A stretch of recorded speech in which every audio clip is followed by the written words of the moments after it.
Hey guys, tonight we're stepping into the worn leather shoes of a 14th century Benedictine scribe. Picture this, it's 4:17 a.m., and you're shuffling into a scriptorium so cold your breath hangs like a ghostly punctuation mark. The prior, a man whose face resembles a dried apricot left in the sun too long, nods at your arrival, his glare sharp enough to etch Latin into stone. Behind him, a mountain of unsorted parchments teeters precariously, each one demanding your attention before the first bell tolls. You probably won't survive this, but let's pretend you're optimistic. So, before you get comfortable, take a moment to like the video and subscribe, but only if you genuinely enjoy what I do here. And while you're at it, drop a comment with your location and local time. Is it 3 a.m. in Toronto? Midnight in Melbourne? Let's collectively mourn our life choices. Now, dim the lights, maybe turn on a fan for that soft background hum, and let's ease into tonight's journey together. Your first task is simple: sort the parchments. Sounds easy? Think again. These aren't tidy printer sheets, they're irregular scraps of sheepskin, some still clinging to tufts of wool like stubborn memories of the pasture. The prior's breath hits your neck as he looms behind you, smelling of fermented cabbage and divine judgment. Monastic daily routines were famously rigid, that's your mainstream historical fact. Congrats, you've earned a non-alcoholic communion wine. But nobody tells you about the texture of medieval bureaucracy. You reach for a parchment that feels suspiciously damp. Lichen-bleached vellum, the prior mutters, as if that explains everything. Turns out scribes reused old manuscripts by scrubbing them with pumice and urine, a process charmingly called palimpsesting. Your quirky tidbit? Some monks left passive-aggressive notes in the margins of these recycled sheets, like Brother Anselm's handwriting is worse than a drunkard's confession, medieval subtweeting at its finest.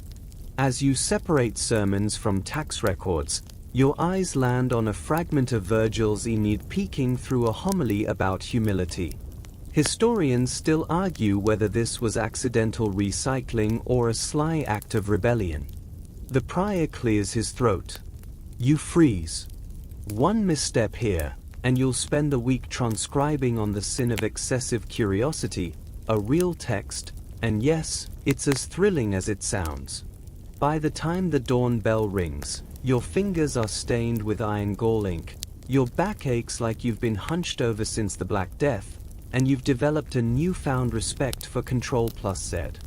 But hey, at least you didn't accidentally sneeze on the prior's personal copy of How to Discipline Wayward Novices. Yet. The prior slaps a goose feather into your palm like it's a divine indictment. Trim it, he says, leaving no room for questions or basic human survival instincts. You're holding the medieval equivalent of a luxury fountain pen, except this one comes with feathers still clinging to follicle remnants and the faint aroma of barnyard regret. Quill preparation, you'll soon learn, isn't artistry, it's cage fighting with a pocket knife. Mainstream fact time: medieval scribes used goose and swan feathers, but only the left-wing quills, which curved naturally toward the writer's hand. Why? Because even nature had to conform to monastic bureaucracy. Your quirky tidbit? Some monasteries held annual quill trimming tournaments, where the winner earned the right to illuminate the letter Q in the Christmas liturgy. The loser cleaned out the latrine's feather disposal chute. Spoiler, you're not winning. You grip the feather, its spine still slightly warm from the bird's recent departure. The prior's knife gleams like it's judging you. Historians still argue whether scribes sharpened quills with deliberate jagged edges to save ink or just because misery loves company. You angle the blade, trying to mimic the diagrams in the careful scribe's Manual of Pointless Precision, a real 13th century bestseller, if your definition of bestseller includes 3 dusty copies in a Swiss monastery. SCCCCRTCH. The first shaving attempt leaves the quill looking like a toddler's crayon sketch of despair.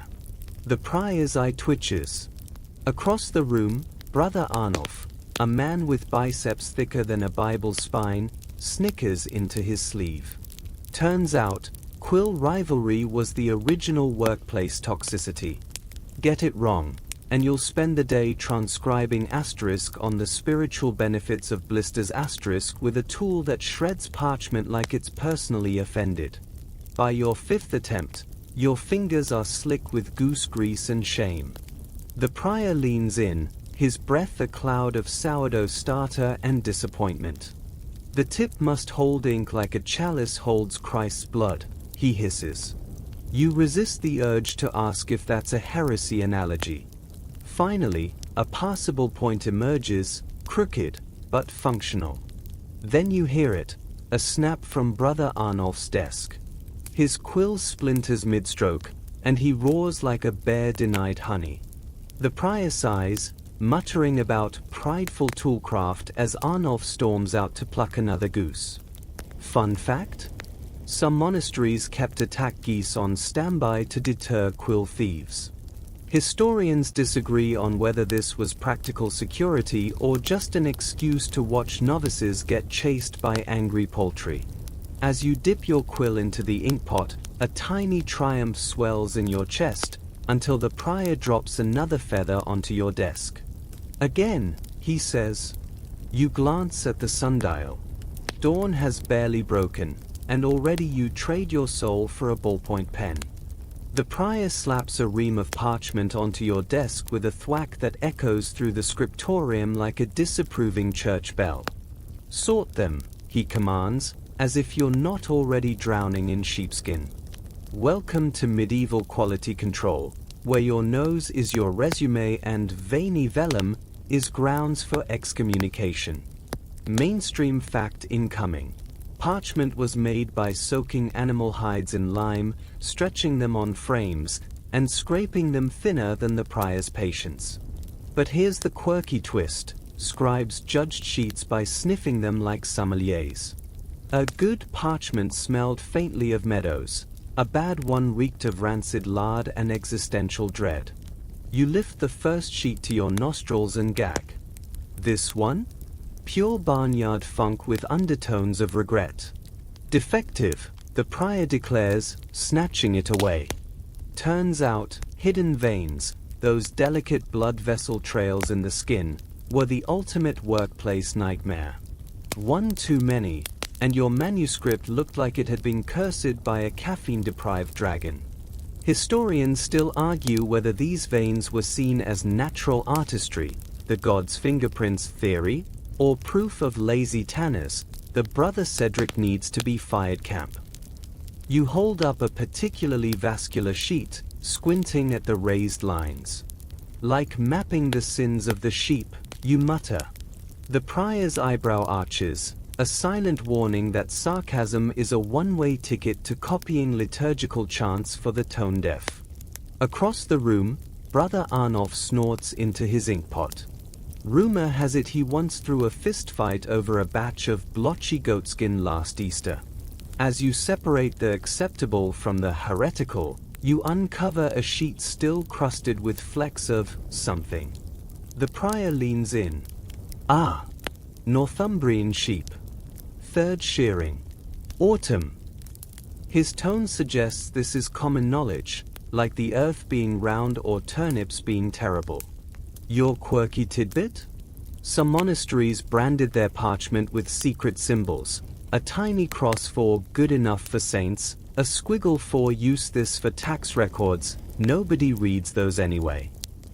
By midday, your hands are slick with lanolin and shame.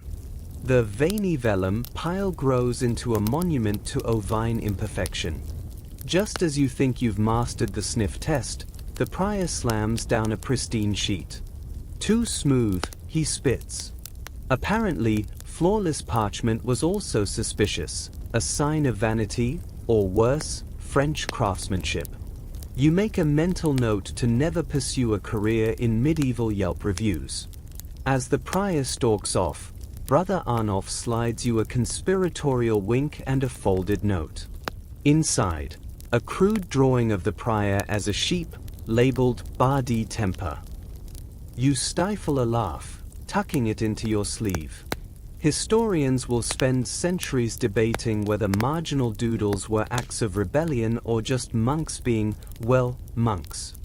The bells ring for none, and your stomach growls louder than a gargoyle with indigestion. But there's no break yet, just another stack of hides, another existential crisis over sheepskin care. You glance at the sundial. Only 9 hours until Compline. Maybe tomorrow you'll request a transfer to the monastery's experimental turnip division. The prior drags you to the ink-mixing chamber, a closet-sized room that smells like a demon's chemistry set. Oak galls, he says, dumping a sack of wrinkled brown lumps into your hands. Crush them.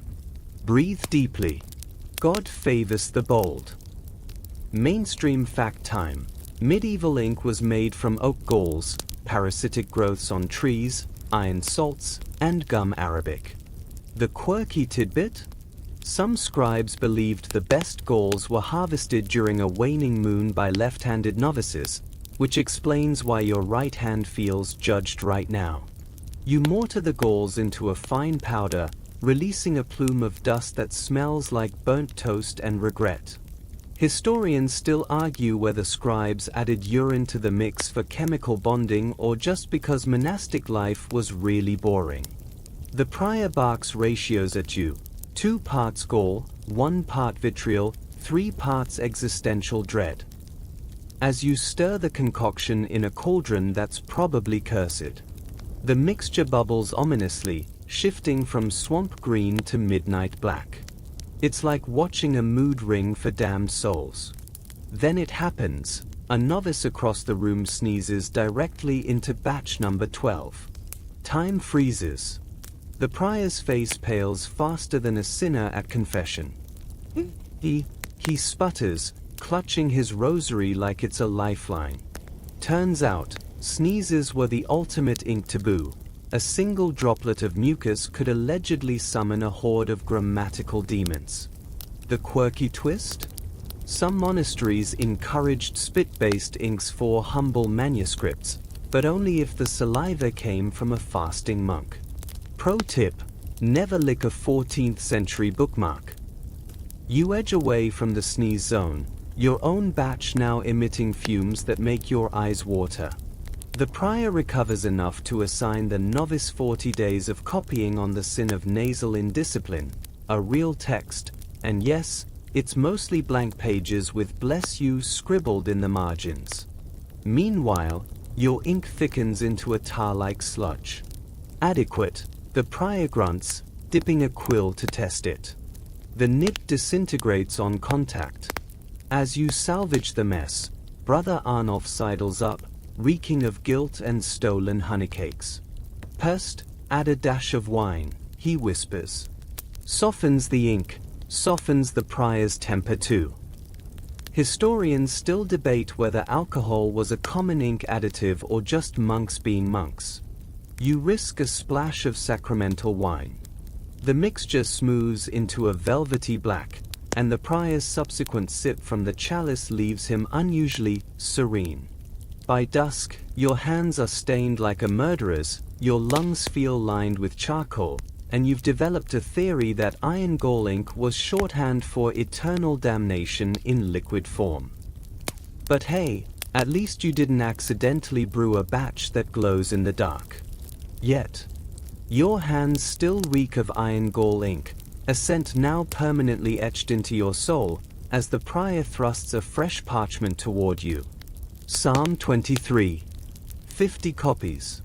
Measure twice, scribe once, he growls, pointing to a line spacing gauge thinner than a hair's breadth. Mainstream fact: monastic scribes copied psalms more than any other text, partly for spiritual practice, partly because medieval copyright laws were lax. But here's the quirky twist: some scribes developed devotional twitches, like tapping their quill thrice before each "the Lord is my shepherd," to stave off madness. You're pretty sure Brother Arnulf's twitch involves secret wine sips. You dip your quill, the ink clinging like a jealous lover, and begin. The Lord is my shepherd, I shall not want. By the third copy, your hand cramps into a claw, and the letters blur into a conspiracy of loops. But the real threat isn't fatigue, it's the prior's hawk-eyed patrols for heretical spacing. Turns out, 1.1 mm gaps were deemed pious. Brevity is next to godliness, while 1.2 mm was borderline blasphemy. Historians still argue whether this was doctrinal nitpicking or just monks trolling future PhD candidates. Across the scriptorium, a muffled scream erupts. Brother Eustace, a man with the patience of a startled cat, is jabbing his gauge at a parchment. 1.2 mm, he hisses, as if announcing the apocalypse. The prior swoops in, squinting at the lines like they're coded heresy. Repent, he booms, condemning Eustace to a week of transcribing on the virtues of silence, irony optional. You glance at your own work. The lines wobble like a drunkard's pilgrimage. Desperate, you borrow Brother Arnulf's cheat stick, a notched ruler allegedly blessed by a rogue cardinal. It works until the prior catches you, confiscating it with a sermon about measuring your soul, not your margins. By the 20th copy, your Psalm 23s start inventing new verses. The Lord is my shepherd, and also my chiropractor. The bells toll for vespers, but there's no mercy, just you, the quill, and the creeping realization that 1.1 mm might actually be the width of Hell's gates. The bells toll for sext, and your stomach growls like a disgruntled gargoyle. Lunch in the refectory isn't a meal, it's a test of faith. You shuffle past Brother Arnulf, who's already gnawing on his rye loaf like it owes him alms. Mainstream fact, monastic diets were notoriously spare. Think bread, water, and the occasional boiled turnip that tasted like regret. But here's the quirky twist. Some scribes secretly traded parchment scraps for extra rations, a black market economy the prior called gastronomic heresy. Your plate, a hollowed-out trencher bread harder than the 10 Commandments, holds a slice of rye so dense it could double as a building material. You tap it experimentally. Clunk. Historians still argue whether this bread was baked for sustenance or as a mortification of the teeth. Across the table, Brother Eustace dips his loaf into watered-down ale, a move known as the Benedictine softener, though it mostly just adds soggy despair. As you attempt to chew, a folded scrap of parchment lands in your lap. Unfurl it, and there you are, crudely drawn as a donkey slumped over a desk, captioned Laboratorit. But mostly Laborat. Passive-aggressive doodling, it seems, is the medieval equivalent of a slack roast. The artist? Brother Arnulf, of course, now innocently picking crumbs from his beard. You stifle a snort, nearly choking on a rye shard. The prior's gaze snaps to you, sharp as a freshly trimmed quill. Monastic meal rules forbade speech, but nobody said anything about visual sarcasm. Your quirky tidbit? Some scribes used bread crusts as makeshift bookmarks, leading to debates over whether nibbled edges constituted marginal commentary. See the Great Loaf Annotation Scandal of 1297. You pocket the doodle, a tiny rebellion warming your chest like smuggled mulled wine. The regret part of lunch arrives as you sip tepid water from a communal cup, shared with Brother Arnulf, who you've just watched lick ink off his thumb. Historians still argue whether monastic immune systems were divinely fortified or just too exhausted to care. As the bells call you back to the scriptorium, Brother Eustace sidles up, eyes darting like a nervous squirrel. Pest, found this in my loaf, he whispers, revealing a charred raisin. Think it's a sign? You nod solemnly. Yes. a sign to never let Brother Arnulf near the ovens. The prior looms in the doorway, tapping his foot like a metronome set to purgatory. You swallow the last of your meal, a rye crumb lodging in your throat like a physical metaphor. As you return to your desk, you make a mental note. If you ever escape this scriptorium, you'll open a tavern. The tipsy quill. Brother Arnulf can handle the doodles. The psalm copies blur into a haze of "He make me lie down in green pastures," or is it "He make me lie down in slightly yellowish pastures"? You've lost track, and so has your quill, which skitters across the parchment like a spooked goat. That's when you see it, the margin. A vast, empty expanse of sheepskin begging for something. A flower? A prayer? A dragon with a butt-shaped head. Mainstream fact: medieval manuscripts are riddled with marginalia, doodles of knights fighting snails, monks riding chickens, and creatures that look like they escaped a fever dream. But here's the quirky twist. Some scholars believe these were inside jokes between scribes, like a 13th century version of slacking off in a Zoom meeting. Historians still argue whether but dragons symbolized sin, stress relief, or just monks being really bored during Advent. You glance at the prior, hunched over his desk like a gargoyle with a grudge. His latest project, a treatise on the moral weight of proper comma usage. Safe to say he won't approve of your artistic impulses. But the margin taunts you, pristine and judgmental. What's the harm in one tiny doodle? You sketch a modest snail in the corner. Cute. Then the snail grows armor. Regal. Then it's jousting a duck. Inspired. Brother Arnulf peers over your shoulder. "Add a hat," he whispers, crumbs from his illicit honey cake dusting your desk. You comply, giving the duck a jaunty feathered cap. Arnulf nods approvingly. Now it's French. Historians still debate whether marginalia were acts of rebellion or just the medieval equivalent of a Coffestain-Rorschach test. Either way, your duck's hat is a masterpiece. Then, a shadow. The prior's hand slams down beside your manuscript, his finger tracing the duck's hat like it's a map to heresy. "Explain," he says, tone colder than a crypt in December. You stammer something about allegorical waterfowl and spiritual millinery. He leans closer, squinting. Does he smile? No, it's a trick of the candlelight. The margin is for glosses, not gallivanting. He snaps, assigning you an extra hour of on the sin of an authorized illustration. But as he walks away, you spot it. A tiny doodle of a frowning cat in his manuscript's margin. Hypocrite. By Vespers, your hands itch with creative withdrawal. Brother Arnulf slides you a scrap of parchment under the desk. Unfold it, and there's your duck, now riding the but dragon into battle against a snail army. The caption, "The Great Snail Schism of 1314. You stifle a laugh, tucking it into your sleeve with the growing pile of contraband art. As the bells toll, you vow to resist temptation tomorrow. But deep down, you know the truth. Margins are the original chaotic neutral. And you? You're just a scribe with a quill and a dream. The sun dips below the monastery walls, and the scriptorium transforms into a battlefield lit by flickering candles. Your desk is now a war zone, parchment on one side, a trembling flame on the other, and you, caught in the crossfire of molten wax.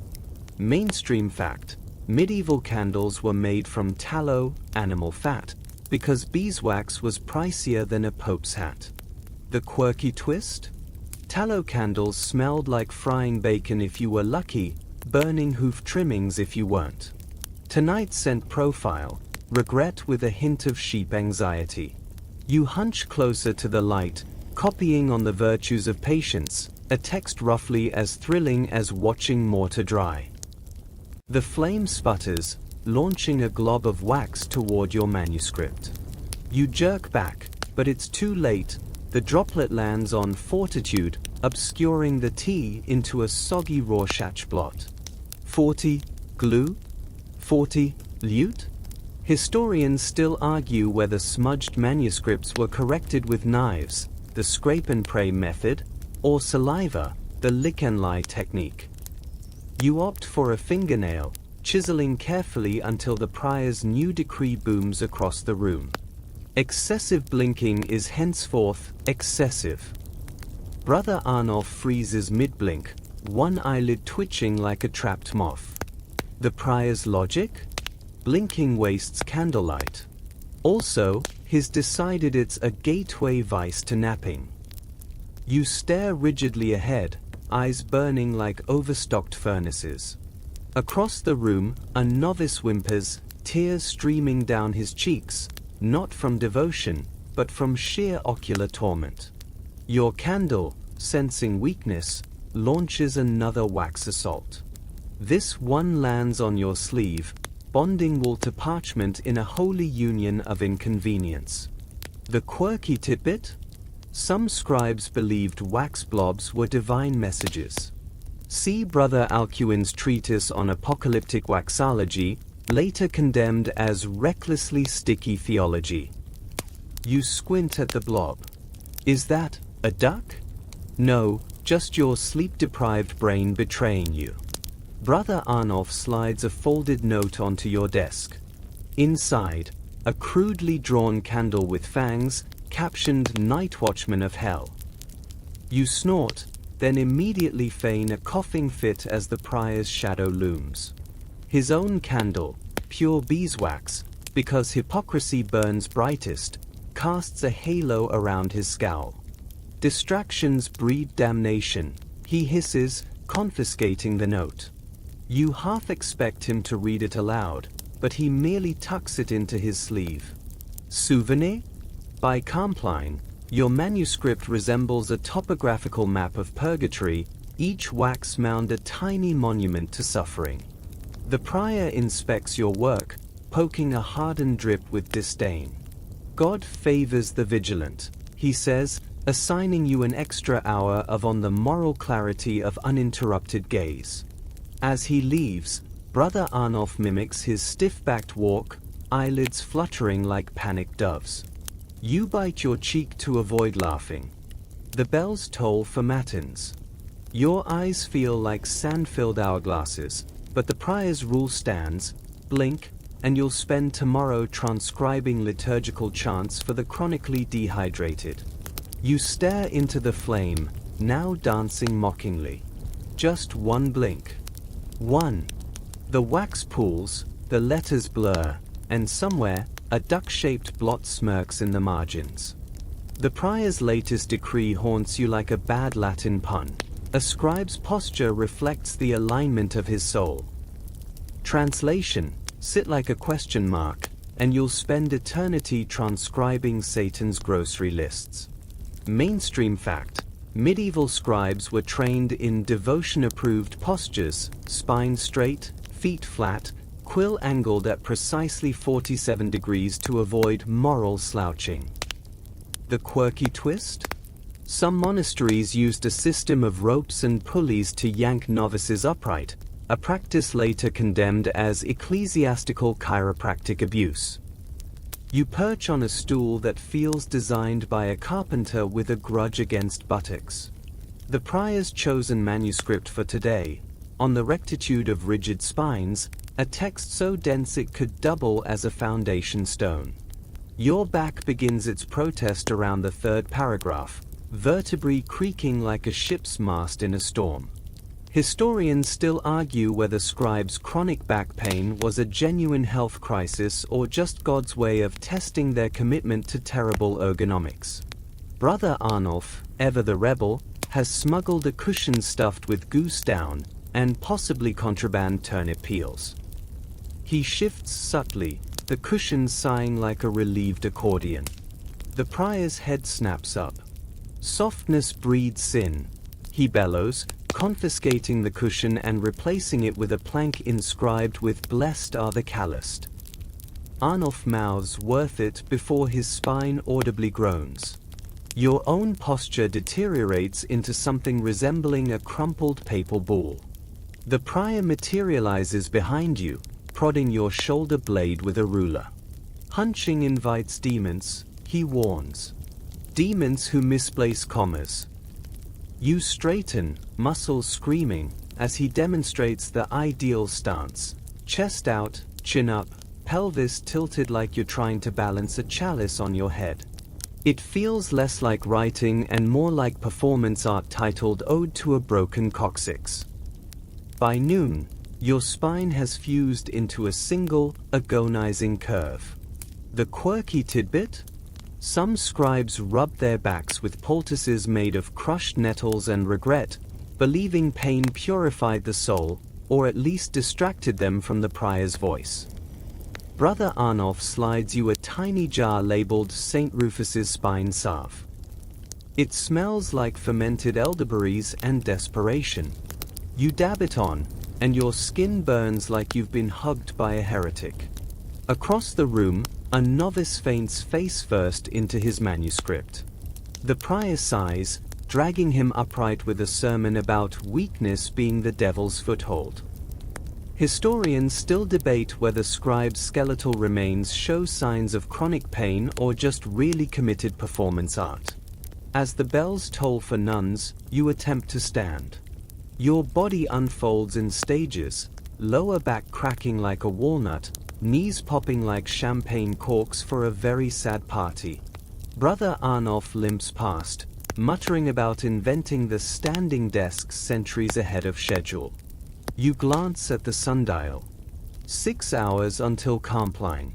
Maybe tomorrow you'll accidentally donate your spine to the monastery's relic collection. The prior's shadow falls across your desk like a portent of doom. It's inspection time, the moment where your manuscript goes from divine labor to kindling candidate based on a single droplet of ink. Mainstream fact: medieval scribes faced daily quality checks, with errors punished by tasks ranging from copying penitential psalms to scrubbing the latrine with a toothbrush made of hedgehog bristles. The quirky twist? Some monasteries graded manuscripts using a Tears of the Virgin scale: 1 tear, minor flaw, to 5 tears, burn it and start over.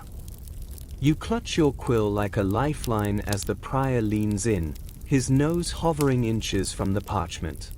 His breath fogs the ink slightly, and you pray it doesn't reactivate the iron gall and smear the word salvation into salivation. Historians still argue whether inspections were about piety or the prior's secret love of drama. Brother Arnulf, 2 desks over, mouths RIP and draws a tiny coffin in his margin. The prior's finger stabs at a line. This resembles a drunken serpent, he snarls. You glance down. Okay, maybe the letter does have an extra loop, but isn't that just artistic flair? The prior disagrees, brandishing a needle for corrections. Pride mars the page, he intones, as if your serif choices are a one-way ticket to perdition. Then he sees it, the ink blot. A tiny, accusatory splatter near the word chastity. Time slows. The blot stares back, smug as a cat in a creamery. The prior's face darkens. Explain, he says, tone colder than a Crips draft. Your mind races. Blame the quill? The sneezing novice from section 4? Brother Arnulf's helpful nudge during a particularly boring parable? Instead, you channel your inner medieval BS artist, a metaphor, prior. The blot represents the fragility of virtue. Silence. Then, a miracle, he nods.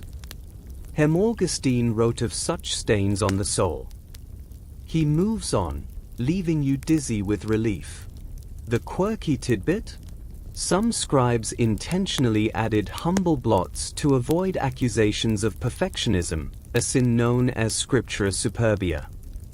Others just licked the problem away. Brother Arnulf lobs a crumpled parchment ball at your desk. Unfold it. A drawing of the prior as a witch hunter, captioned "The Inky Inquisitor." You stifle a laugh, but the prior's already on to his next victim, Brother Eustace, whose manuscript sports a blot shaped uncannily like a wine goblet. "Latrine duty," the prior declares. Eustace's whimper echoes through the scriptorium. As the prior exits, Arnulf slides you a vial of blot begone, aka watered-down ale. "For next time," he whispers. You pocket it, wondering how many latrine shifts this contraband has caused. The bells toll for vespers, and your manuscript passes muster, barely. But as you pack up, you notice a fresh blot on the prior's own notes. Shaped like a duck. Coincidence? Or divine justice? The prior's inspection leaves the scriptorium steeped in a fragile calm, the kind of silence that's really just gossip waiting to exhale. You dip your quill, eyes darting to Brother Gerald, whose desk glows like a miniature shrine to OCD. His latest project, an illuminated, is so elaborate it probably has its own Gregorian chant. Mainstream fact: monastic rules forbade idle chatter, but whispered rumors were the original dark web. The quirky twist? Scribes developed a foot tap code to share scandals, like 2 taps for prior's coming and 5 taps for Brother Gerald's initials are getting weird again. A crumpled ball of parchment skids to your desk. Unfurl it, Codex number 7. Look behind it. But don't snitch. Brother Arnulf nods toward a dusty tome titled Liturgical Guidelines for the Spiritually Ambivalent. You lean sideways, pretending to adjust your stool, and spot it, the neck of a lute, its polished wood gleaming like contraband salvation. Historians still argue whether musical instruments were banned for being distracting, or because the prior couldn't carry a tune in a reliquary. Brother Gerald's quill freezes mid-curl. He's adding another angel to the A, this one juggling communion wafers. His obsession began innocently, a modest floral border here, a shy cherub there. Now? His initials have subplots. The foot-tapping crescendos, tap-tap, tap-tap. Translation: priors at the latrine. Go time. Arnulf slinks to Codex number 7, plucks a lute string, and the note D rings out, sweet and treasonous. A novice gasps. Gerald's head snaps up, his quill depositing an angel's wing directly onto Psalm 23. The scriptorium holds its breath. But the prior is still occupied, presumably lecturing a spider about proper web alignment. It's from Cluny, Arnulf whispers, strumming softly. Bribed a merchant. 2 barrels of penitential wine. The quirky tidbit? Some monasteries ran underground music circles, trading hymns for folk tunes. See, the lute scandal of 1321, where a bishop found a jogger's ballad hidden in a psalter's binding. You glance at Gerald, now stress-doodling a frowning saint in the margin. His foot taps shaven a haircut. Translation: prior's coming. Hide the lute. Arnulf stuffs the lute back just as the door creaks. The prior strides in, nose twitching like he can smell rebellion. Brother Gerald, he booms. Explain this. He stabs a finger at the juggling angel A. Gerald's face pales. It's a metaphor. The wafer symbolizes, divine nourishment through baked goods. You mutter. Arnulf kicks your ankle. The prior's glare softens, marginally. 10 extra psalms. Without decoration. Gerald slumps, defeated. But as the prior turns, Arnulf mouths worth it, and A strums an imaginary lute. By Compline, the scriptorium thrums with silent laughter. Gerald's psalms are aggressively plain, Arnulf's desk smells suspiciously of resin, and you've mastered the art of gossip without moving your lips. The prior retires, none the wiser, but you spot him pause at Codex number 7, tilting his head as if listening for echoes of heresy. The bells toll. You pocket Arnulf's latest note, a doodle of the prior as a tone-deaf choir boy, and wonder if historians will ever uncover the real score of monastic life, half devotion, half chaos, all set to a soundtrack of whispered rebellion. Dusk bleeds into the scriptorium like spilled ink, and the temperature drops faster than Brother Gerald's morale after the lute incident. Your latest assignment, on the virtues of moldy cheese, a text that somehow manages to make fungal decay sound spiritually uplifting. The prior looms, pointing to the sundial with a smirk. Vespers in 1 hour. The ink freezes at dusk. Mainstream fact: medieval ink contained water, which turned glacial in unheated scriptoria, forcing scribes to work at a pace that'd make a caffeinated squirrel weep. The quirky twist? Some monks spat into their inkpots to lower the freezing point, a practice called saliva salvation, and also why all the manuscripts smell like regret. You scribble furiously, quill skidding over parchment as your breath fogs the air. The ink thickens, clinging to the nib like molasses in January. Brother Arnulf, ever the anarchist, slides a tin cup across your desk. Inside, a dubious sludge steaming faintly. Mulled ink, he whispers.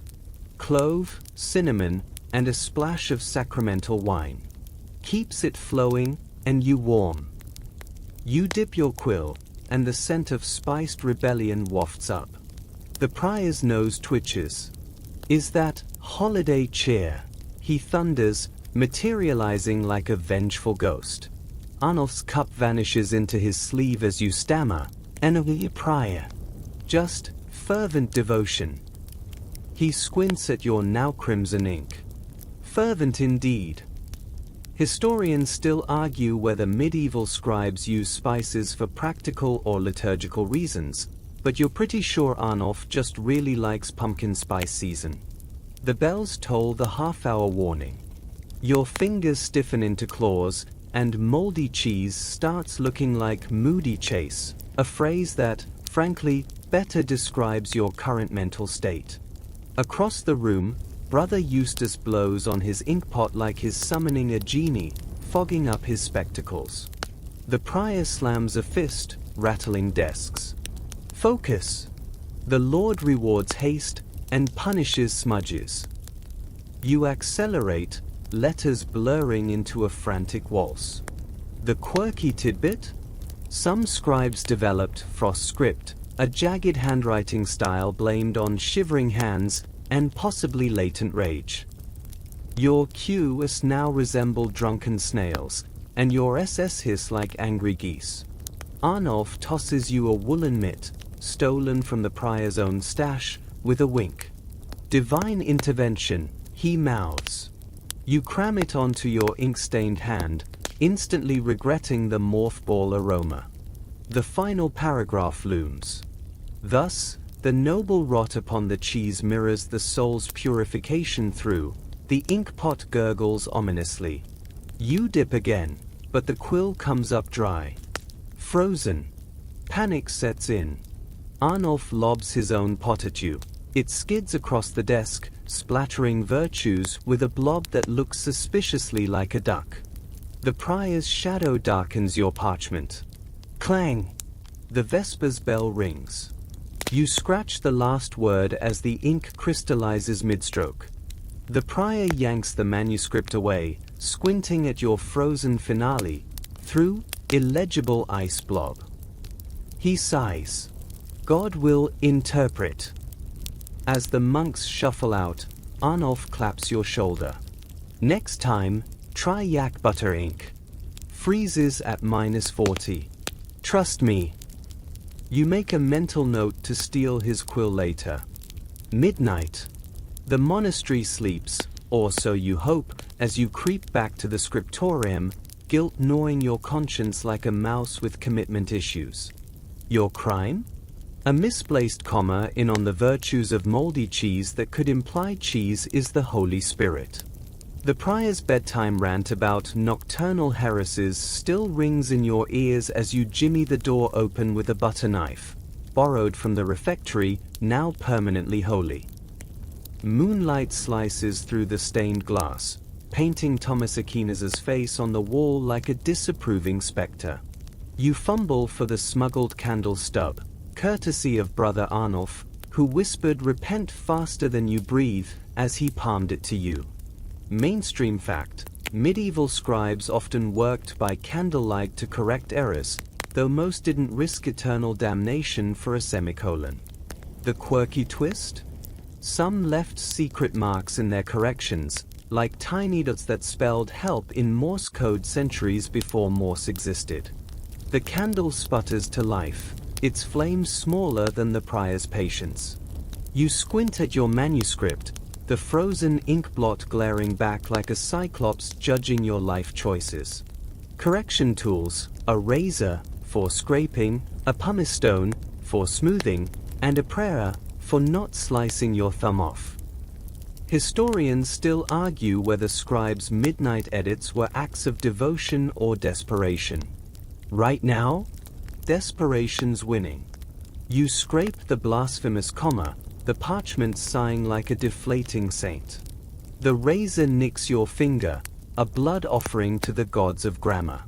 As you blot the wound, Brother Arnulf's mouse, yes, he's named it Gerald too, scampers across the desk, dragging a crumb of sacramental bread like a tiny acolyte. "Not a word," you whisper. The mouse stares, unimpressed, before vanishing into a hole chewed in on the sin of rodent adoration. The comma fixed, you eye the other errors, the duck-shaped blot from section 12, the snail jousting a saint in the margin.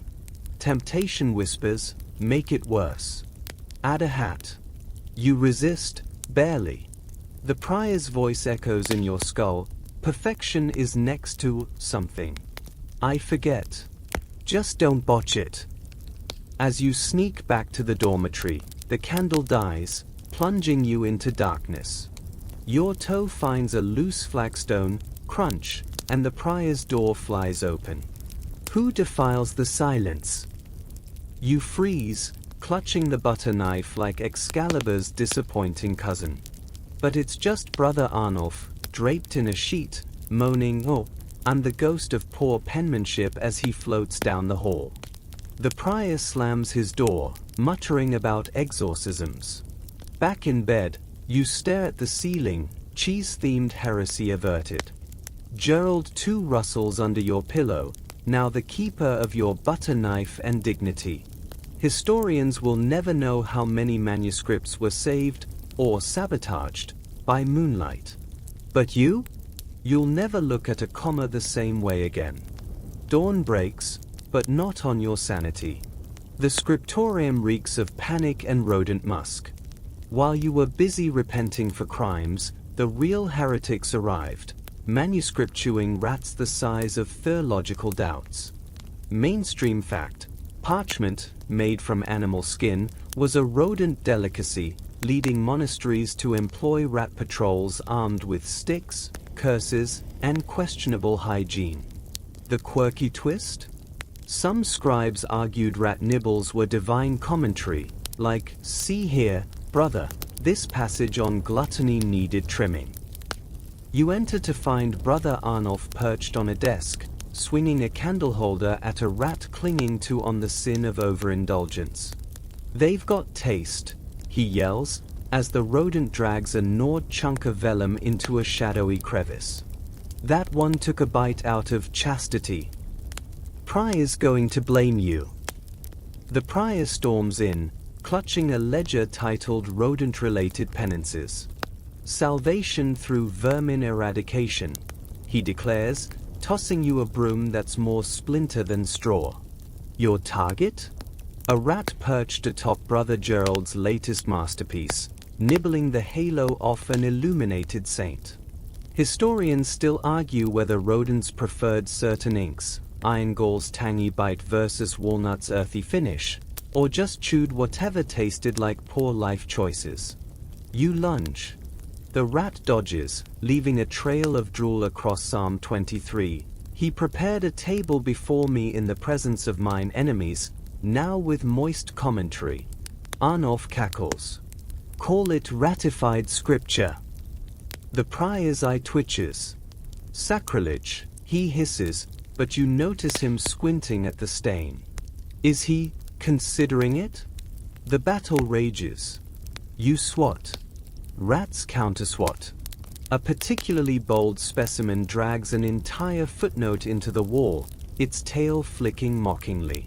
Arnulf lobs a sacramental wafer as bait. Take the body of Christ, you little heathen. But the rat steals the wafer and the plate. By midday, the scriptorium resembles a bad parable, shattered inkpots, shredded psalms, and Brother Gerald weeping into his half-eaten nay. The prior, defeated, mutters about importing monastery cats, a plan last attempted in 1276, abandoned after cats unionized and demanded fish bribes. As you sweep up teeth marks and dignity, Arnulf nudges a gnawed parchment toward you. Look, this rat bite circles the word forgiveness. Deep, right? You squint. The quirky tidbit? Some medieval marginalia did incorporate rodent damage, like framing a bite as Satan's punctuation. Historians still debate whether this was pragmatism or parchment gaslighting. The prior reappears, eyeing the carnage. Rewrite these pages. And he pauses, staring at a rat saliva stain shaped like a duck. Leave the annotations. For humility's sake. As he leaves, Arnulf carves a tiny rat into your desk, caption, Yours in Christ, the rodent clergy. The bells toll for nuns, but your manuscript now has co-authors, none of whom bother with quills. The final line of your manuscript glistens wet with ink and terror. It's Colophon time, that sacred sliver of parchment where scribes sign their work with a flourish or a death wish.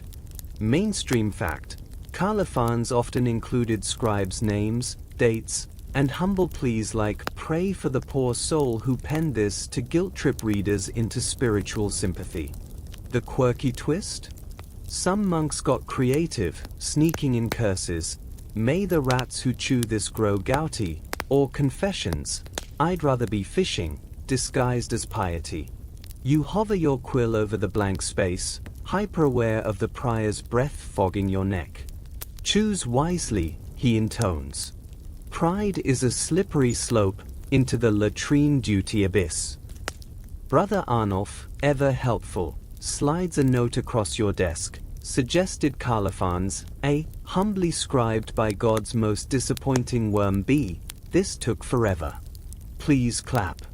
C, if found, return to Brother Arnulf's secret loot stash. You weigh your options. Too self-deprecating, and the prior accuses you of false modesty. Too bold, and you're scrubbing altar steps with a toothbrush made of thistles. Historians still argue whether Colophons were genuine cries for mercy or medieval shitposting. Case in point, a 12th century scribe ended his manuscript with, "Thank God it's finished," unless he wants a sequel, which he shouldn't. Your hand trembles. The ink blooms into a tiny blot shaped like a question mark, an apt metaphor for your entire existence. Brother Gerald, still traumatized by the rat raid, whimpers as he signs his Colophon, a lowly vessel of the divine's questionable penmanship choices. The prior nods approval. See? Humility. Edible, whom? You scribble humbly scribed by God's worst worm, a phrase that walks the tightrope between groveling and gallows humor. The prior squints. Is that a smirk? You wipe it away, replacing it with the facial equivalent of a damp rag. No, prior. Just jaw fatigue. Arnulf's Colophon, meanwhile, is a masterpiece of chaos, scribed under duress, in the year of our Lord, smudge, while Brother Gerald wept softly into his inkpot. P.S. Ask me about my lute. The prior's face purples. Latrine. Duty. Now. As Arnulf shuffles out, he mouths "worth it" and tosses you a crumpled note. Inside, a doodle of the prior as a worm wearing a tiny pope hat. You tuck it into your sleeve, a relic for future historians puzzled by your chronic eye twitch. The prior stamps your manuscript with a seal, his voice softening, relatively. Adequate. For a worm. You exhale, the Carlophane now a tattoo on your soul. But as he walks away, you spot his own Carlophane on rules for squashing joy, dictated by divine mandate. Probably. The bells toll for Compline. Your manuscript is done, your sanity hanging by a thread. Arnulf's lute plays a faint D minor from the latrine. Somewhere, a rat gnaws on the word Amen. You pocket your quill, a tiny rebellion smoldering in your chest. Tomorrow, maybe you'll add a postscript: no worms were harmed in the making of this manuscript. Except me. The prior's new decree arrives like a poorly timed hiccup during Vespers. Yawning in court is henceforth yawn-inducing. Mainstream fact: Byzantine emperors banned yawning in court as a sign of disrespect, a rule later adopted by monasteries to preserve the gravitas of quill work. The quirky twist? Some scribes argued yawning was a form of spiritual aerobics, expelling sin through the mouth, as one 10th century treatise claimed. You stifle a yawn mid-stretch, jaw cracking like a walnut under a hymnal. The prior's glare could curdle milk. Weakness of the flesh, he hisses, assigning you an hour of on the sin of mandibular sloth. Brother Arnulf, ever the iconoclast, yawns theatrically into his inkpot, fogging the surface like a tiny sauna. Oops! Divine mist, he shrugs. The prior's eyelid twitches, a tick now permanently synced to Arnulf's existence. Your task: transcribe a history of imperial decorum, a text drier than the dust in a reliquary. Each paragraph on proper posture, eyebrow modulation, and silent flatulence protocols feels custom designed to drain your will to live. Historians still argue whether these rules were about dignity or emperors being pathologically petty. See the Great Spittle Debate of 1021, where courtiers duelled over saliva trajectory. A yawn swells in your chest like a rogue Gregorian chant. You clamp your jaw, eyes watering. Across the room, Brother Gerald's yawn escapes as a high-pitched whine. The prior pounces. Latrine duty. And recite yawning. Gateway to heresy * backwards. Arnulf slides you a note, yawn into your sleeve. Call it muffled prayer. You try it, muffling a guttural groan into wool. The prior spins, sniffing heresy. You. Explain. Expelling demons via holy coughs. He squints. Hem Athanasius wrote of such exorcisms. He stalks off, and Arnulf mimes applause. The quirky tidbit? Some scribes hid yawns in manuscript margins as tiny mouth symbols, medieval emojis for "I'd rather be napping."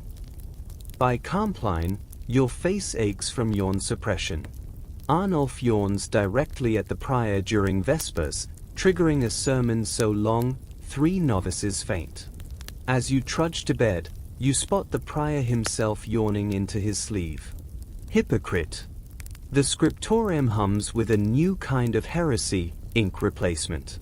Brother Arnulf, fresh from latrine duty, a punishment for yawning too lustily during Vespers, unveils his masterpiece, a honey-based ink that glows like liquid amber in the morning light. Sweetens the soul, he declares, dipping a quill into the golden goo. Mainstream fact: medieval scribes occasionally used fruit juices or honey as makeshift inks during emergencies, though most stuck to traditional iron gall for its permanence and its bite. The quirky twist? Arnulf's recipe includes 3 parts clover honey, 1 part sacramental wine, and a prayer to Saint Beekeeper, a folk saint he may or may not have invented after too much sacramental wine. You test the concoction on a scrap of parchment. The ink glides effortlessly, smelling of sunlit meadows and poor life choices. "The prior's gonna lose his mind," Arnulf whispers, grinning like a gargoyle with a secret. Across the room, Brother Gerald sniffs the air, his quill hovering over an illuminator that's grown a halo of bees, unintentional but prophetic. The prior storms in, nostrils flaring. "Is that joy?" he roars, confiscating the honey jar with a tremor in his voice. Ink is meant to mortify the flesh, not smell like spring. But as he marches out, a trail of honey drips behind him, attracting every ant in the monastery. Soon, a conga line of insects winds toward the scriptorium, their tiny bodies shimmering like a condemned parade. Historians still argue whether sweet inks were practical, beeswax was expensive, or just monks trolling future conservators. Imagine restoring a manuscript glued shut by medieval syrup. Arnulf watches the chaos unfold, his grin widening. "Phase 1 complete," he says, tossing you a second jar labeled Divine Nectar, do not lick. Phase 2, bees in the prior's cell. Ever heard a man scream liturgical curses in C major? You glance at Gerald, now frantically swatting bees away from his manuscript. One lands on his A, adding a pollen-dusted serif. Brother Gerald's creating holy honeycomb art, Arnulf stage whispers. Prior's gonna promote him to chief apiarist. The prior returns, trailing ants and rage. "This is anarchy," he bellows, swatting at his robes. "Scribes are meant to suffer in silence." But his fury falters as he inspects Gerald's be-enhanced A.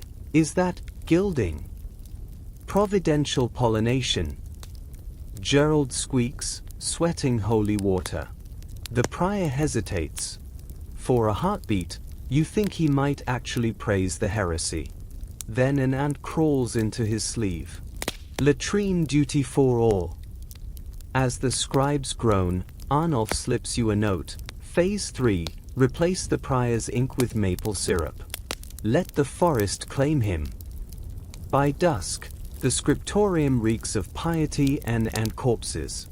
Gerald's A is declared a miracle of misguided industry. Arnulf's honey ink is locked in the prior's cell, next to the bees, and you're left wondering if history will remember this as devotion or performance art.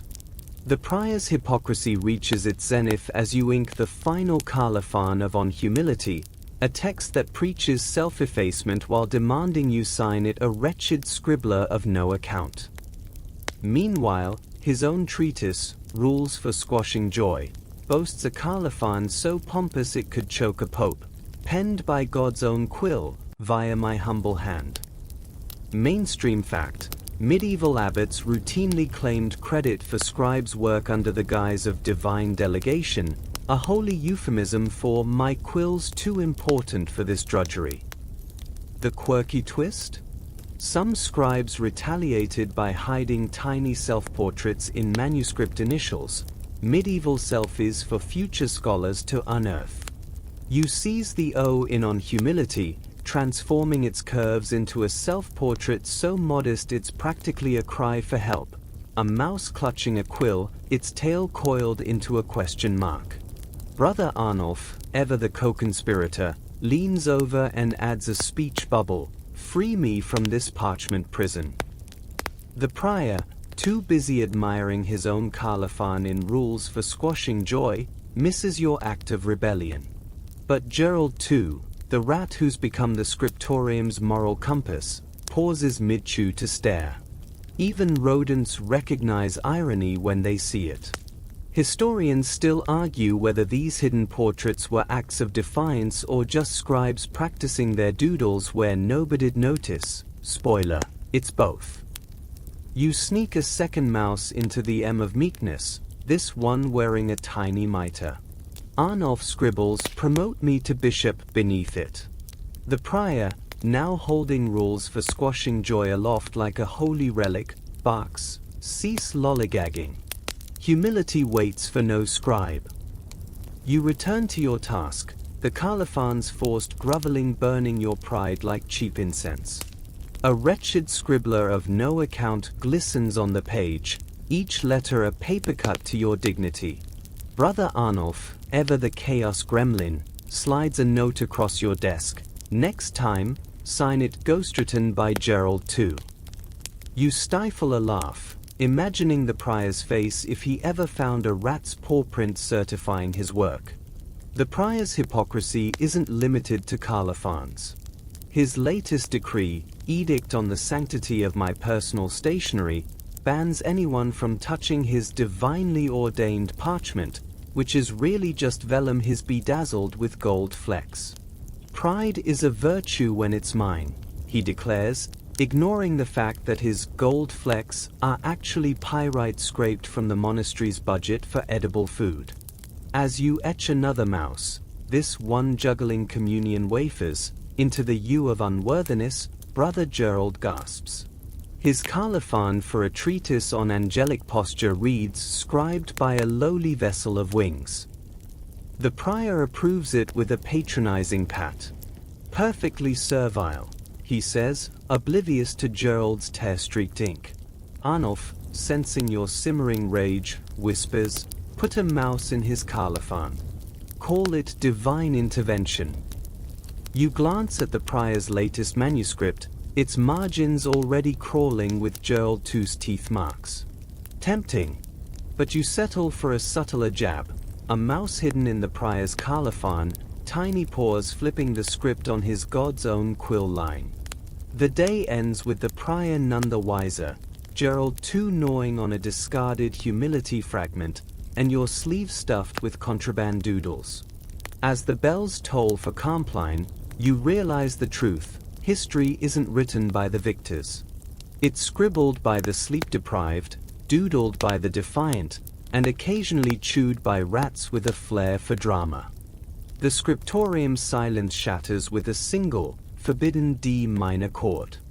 Brother Arnulf's lute, hidden for weeks behind Codex number 7, resurfaces with a vengeance. Its melody, a tavern tune about a drunkard and a donkey, drifts through the room like a draught of secular salvation. Mainstream fact: medieval monasteries banned secular music, fearing it would distract from divine playlists and tempt souls toward gasp foot tapping. The quirky twist? Arnulf's lute has a hollow neck stuffed with "On the Sin of Syncopation," a heretical pamphlet arguing that rhythmic prayer saves souls faster. You hum along under your breath, transcribing on the dangers of melodic deviation while Arnulf plucks a jig that would make a pilgrim kick off their sandals. Brother Gerald's quill hovers mid-illumination, his latest angel now sporting a lute of its own. "Is that a waltzing seraphim?" you whisper. Arnulf grins. "Divine choreography." The prior bursts in, robes flapping like a bat who's just discovered caffeine. "Cease this frolicsome heresy," he thunders, lunging for the lute. Arnulf pivots, swapping the instrument for a quill mid-strum. "Just tuning my pen," he deadpans, plucking a string that rings out a perfect G. The prior's left eye twitches in time with the dissonance. Historians still argue whether bans on secular music were strictly enforced or just another way for priors to flex their liturgical biceps. But here's the kicker: some monasteries did tolerate devotional ditties if they were sufficiently gloomy. Arnulf's tune, however, is about as devotional as a pickle barrel at a carnival. The prior confiscates the lute, but not before Arnulf slips a folded sheet of music into your desk, the Ballad of the Bored Scribe, its chorus a jaunty "Let the prior eat parchment." Gerald II the rat scurries past, dragging a honey-soaked crumb like a tiny revolutionary flag. The prior, clutching the lute like it's possessed, decrees, "From henceforth, all humming shall be in Gregorian chant and monotone. As he storms out, Arnulf whispers, Phase 4, replace his hymn book with limericks. You glance at Gerald, now adding a disco-dancing demon to his margin. The scriptorium thrums with silent laughter, the air thick with rebellion and the faintest whiff of honey. The prior's war on joy escalates to ink. His latest edict, the decree of non-sweetness, bans all non-gall-based inks, citing their suspiciously pleasant aromas as gateways to moral decay. Mainstream fact: iron gall ink's bitterness was considered spiritual seasoning for the soul, while honey sweetness was deemed culinary heresy in liquid form. The quirky twist?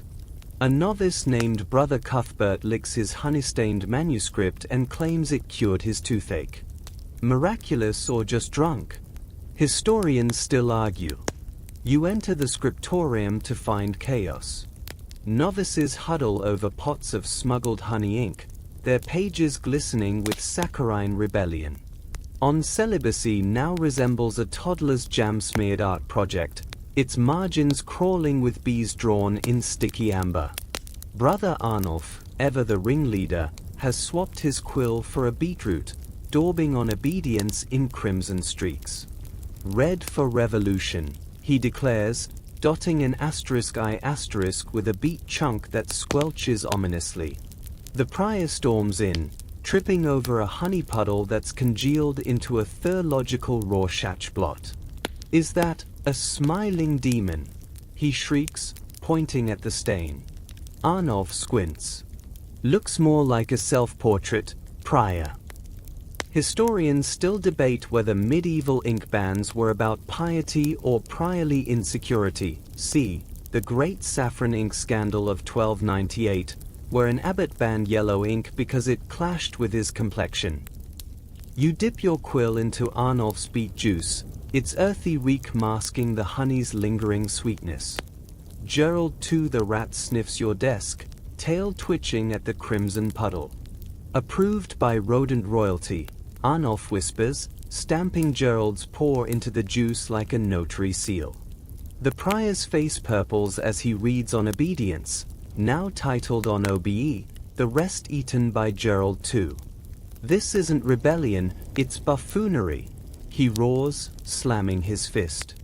The impact dislodges a wax seal from his latest decree, which melts into a puddle resembling a frowning saint. Iron gall or exile, he thunders, unaware his beard now sports a honeyed crown. Arnulf lobs a beet chunk at Brother Cuthbert, who mistakes it for a sacramental wafer and nearly chokes. Communion of the proletariat. Arnulf yells. The prior, now swatting ants with a psalter, bellows, latrine duty. For everyone. As the scribes shuffle out, Arnulf slips you a note, Phase 5, squid ink. Let's get inky. You glance at Gerald too, now trailing beet-red paw prints across the prior's decree of non-sweetness. History may not remember this day as a revolution, but future conservators will definitely wonder why on Celibacy smells like a bakery. Gerald too ascends from pest to patron saint. The scriptorium's rats, once reviled, now march in formation behind him, their tiny heads crowned with parchment scraps. Mainstream fact: medieval monasteries typically employed cats for pest control, but Gerald II's strategic gnawing of only heretical passages, coincidentally sparing Arnulf's doodles, earns him the title the Tiny Inquisitor. The quirky twist? The prior begrudgingly issues a decree: all rodents shall be addressed as brother if they stop eating my manuscripts. You enter the scriptorium to find Gerald too perched on the prior's desk, nibbling a corner of On the Sin of Rodent Adoration. The prior, caught between rage and resignation, offers a truce, a thimble of honey. Cease your selective commentary, he pleads, pushing the thimble closer. Gerald too sniffs it, then drags it toward Arnulf's desk, a tiny tithe for the rebellion. Arnulf, seizing the moment, crafts Gerald II a quill from a stolen chicken feather and a walnut shell. "Behold, the holy rodent Scribe," he announces, tying a thread around Gerald's waist as a makeshift belt. The rat, sensing his newfound power, gnaws the word obedience from the prior's latest decree. Historians still argue whether medieval rodents were seen as agents of chaos or divine judgment. See The Miracle of the Cheese-Eating Mouse, 1213. You document Gerald II's rise in the margins of On Humility, sketching him as a tiny abbot holding a quill. Arnulf adds a speech bubble, "Promote me or I'll eat Psalm 23. The prior trips over a rat parade marching toward the honey stash. "This is anarchy," he wails, swatting at air. Gerald II responds by dragging a chewed scrap of vellum to his feet, a fragment of On the Virtues of Surrender. By Compline, the scriptorium's hierarchy is clear. Gerald II holds court atop Codex number 7, Arnulf scribbles his teachings, and the prior mutters about importing exorcist cats. You pocket a crumb Gerald II blessed with a nibble, a relic for the ages, or at least a snack for later. The prior's secret vice is unearthed during a routine piety inspection of Codex number 7, a tome so dusty even Gerald II avoids it. Brother Arnulf, feigning devotion, accidentally knocks it over, spilling loose folios that reveal illuminated self-portraits hidden between psalms. Mainstream fact: medieval narcissism wasn't invented by Renaissance princes, just better disguised as piety. The prior's portraits depict him as a saintly scribe, halo gleaming, quill poised like Excalibur, and suspiciously lush hair, a follicle miracle. You pick up a folio titled A History of Humility, its margins crammed with the prior's face smirking beatifically over lines like, "Pride is the root of all suffering." The quirky twist? He's painted himself holding a scroll that reads, "Modesty, my greatest virtue," in gold leaf thicker than the monastery soup. Arnulf whistles. Turns out divine delegation means delegating praise to himself. Historians still argue whether such portraits were vanity projects or teaching tools, the look upon my glory and despair novices theory. But here's the kicker. The prior's hidden compartment also holds a jar of holy hair tonic, a rancid brew of lard and crushed walnut shells. Gerald II takes one sniff and recoils, his tiny face a masterpiece of rodent judgment. Arnulf hatches a plan. Tonight's Vespers needs a visual aid, he whispers, swapping the prior's On Meekness folio with one of his self-portraits. The caption, "Behold the face of humility, and marvel at its symmetry." As the monks gather, the prior ascends the lectern, oblivious.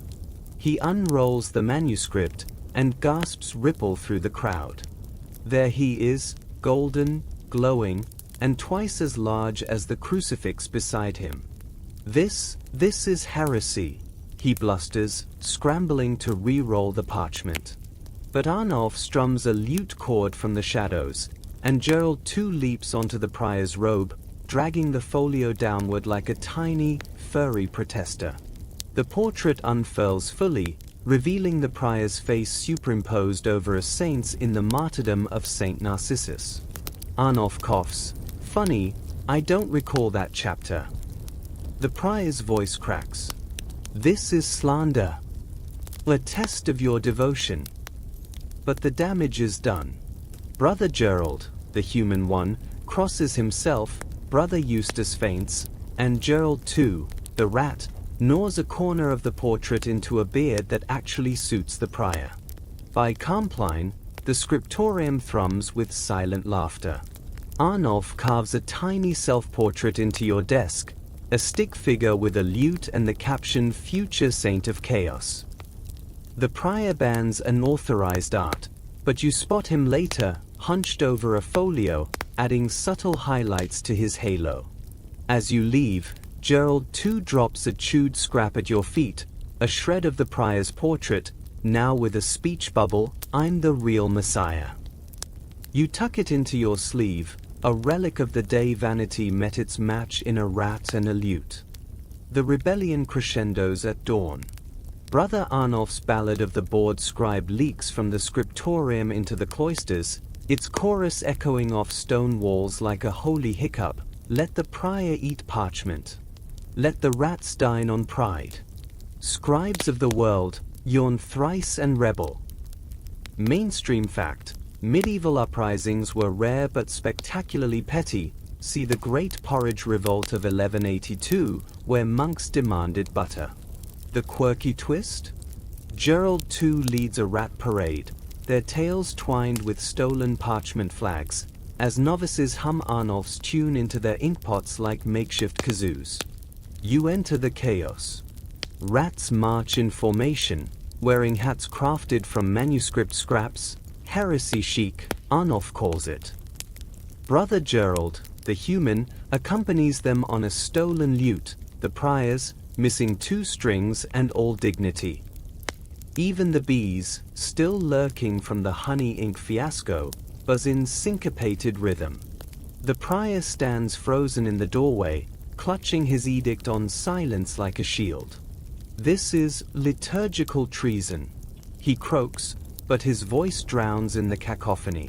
Arnulf thrusts a quill into your hand. Sign the anthem, he yells over the din. You scribble your name on a scrap labeled the Scribe's Manifesto, its demands including better stools and rights to yawn. Gerald too adds a paw print, his tail swishing like a metronome set to allegro.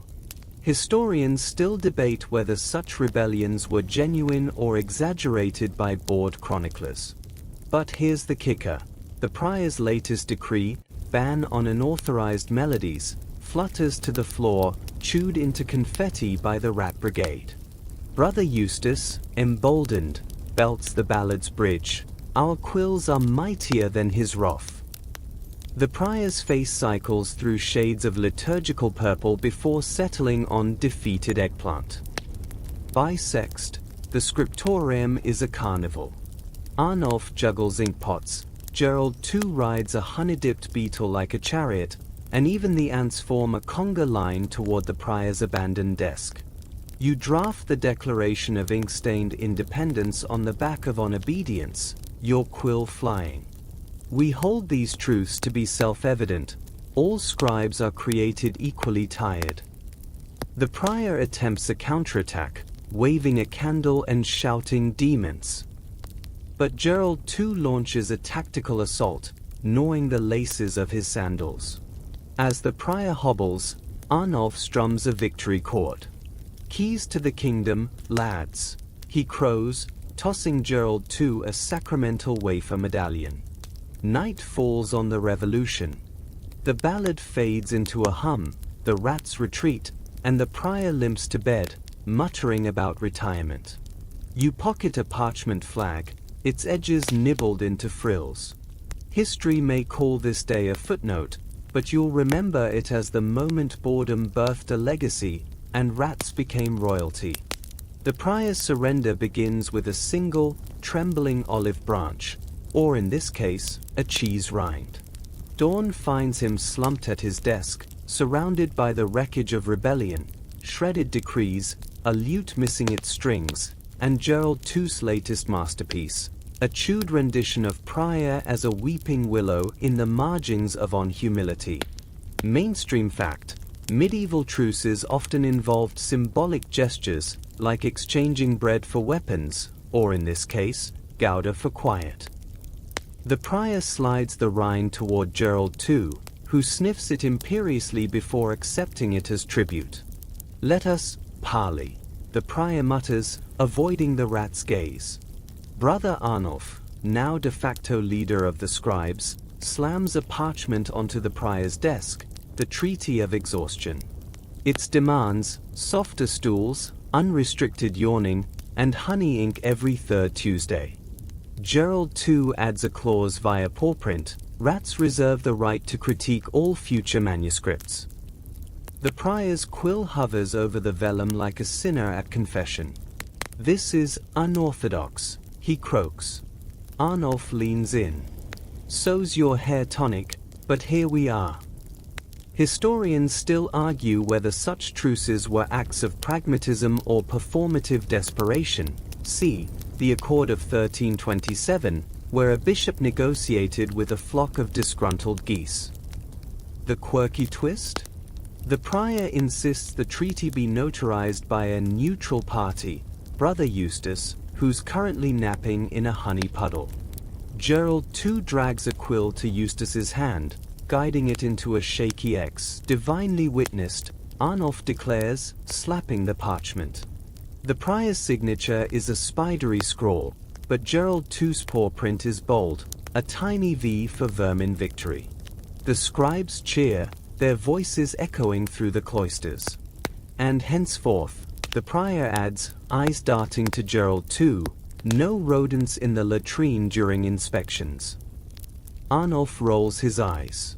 Counteroffer, "No priors in the latrine during rodent inspections." The truce holds, brittle but binding. The scriptorium transforms, stools gain cushions, stuffed with contraband goose down, yawns echo unpunished, and honey ink flows on schedule. But the prior's pride lingers. You spot him later, sneakily gilding his initials on a psalter, muttering about aesthetic upgrades. By Compline, the scribes toast with stolen sacramental wine, watered down, but rebellion's thirsty work. Gerald too presides from Codex number 7, nibbling a communion wafer scepter.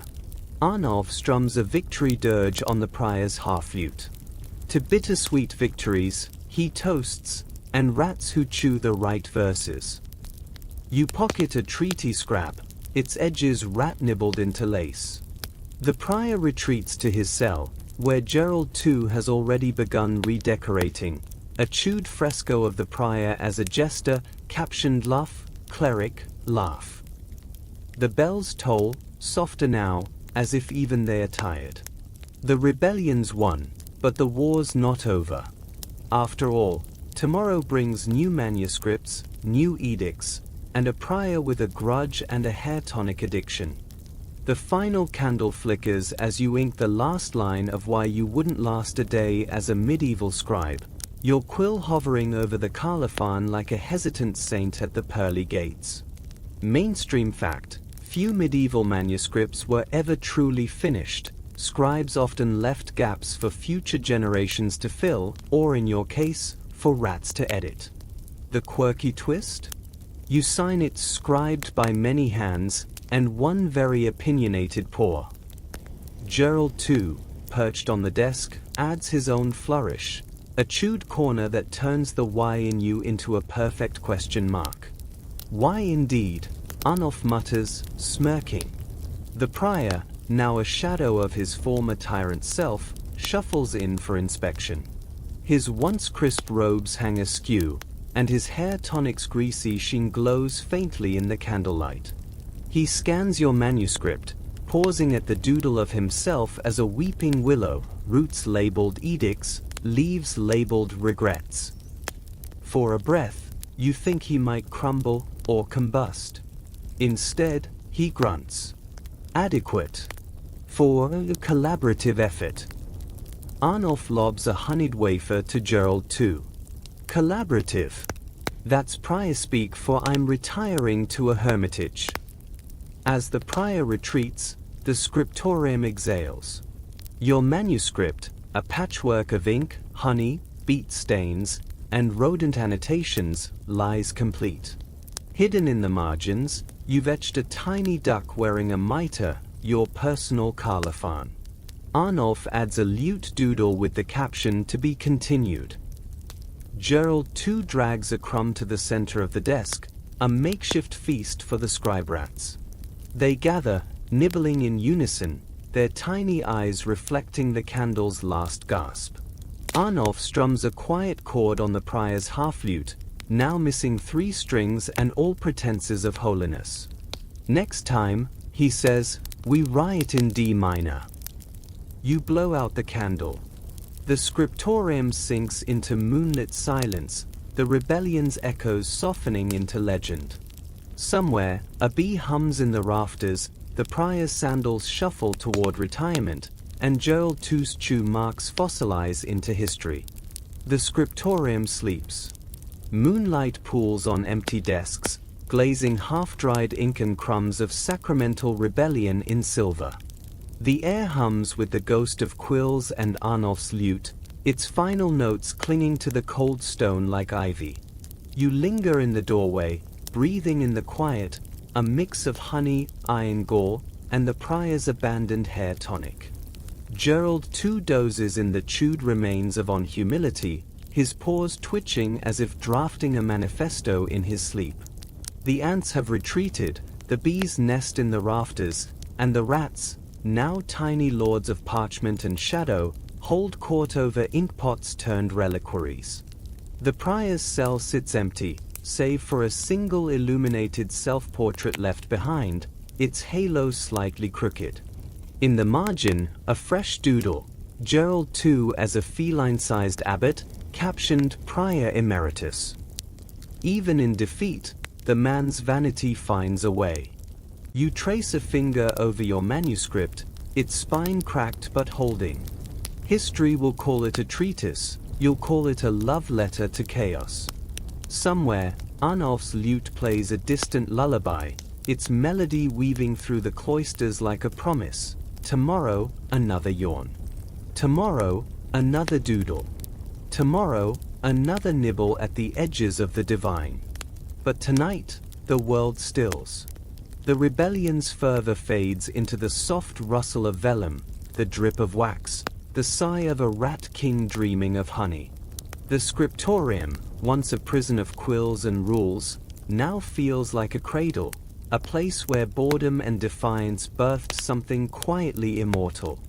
You close the door, leaving the moon to guard the remnants. Somewhere, a scribe yawns, a rat gnaws, a lute string snaps. The night cradles them all. Sleep well. The margins will keep your secrets.